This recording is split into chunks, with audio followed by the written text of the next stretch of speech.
I've been waiting.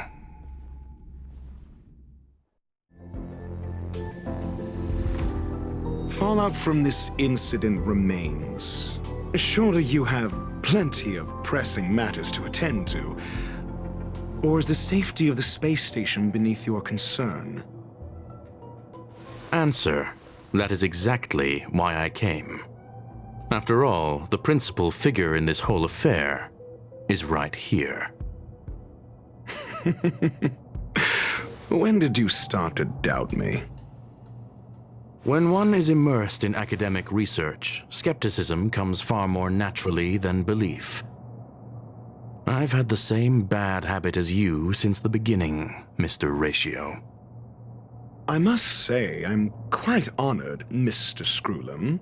But do explain, why opt for silent wisdom when you already had the pieces of the puzzle?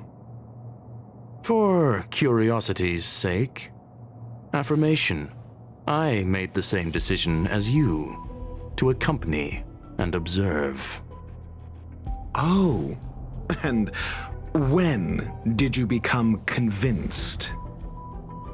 Objectively speaking, aside from some minor spiritual trauma, no researchers were hurt in this attack, which never aligned with the Annihilation Gang's modus operandi.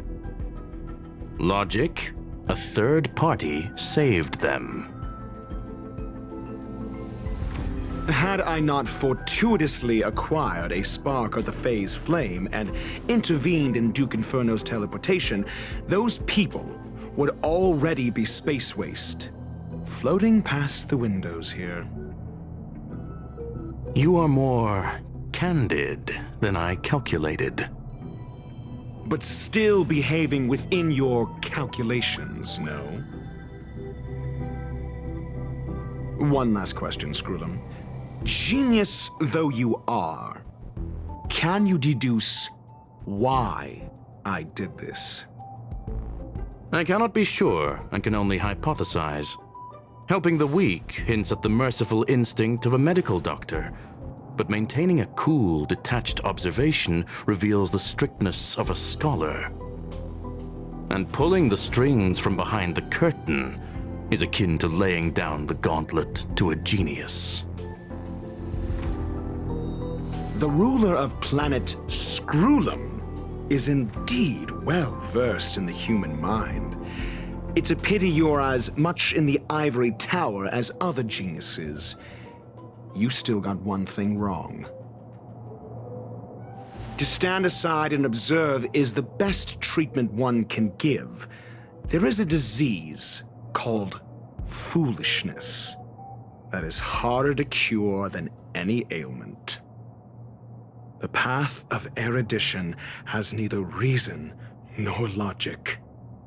While geniuses wander among the stars, the ordinary can't even trace their footsteps.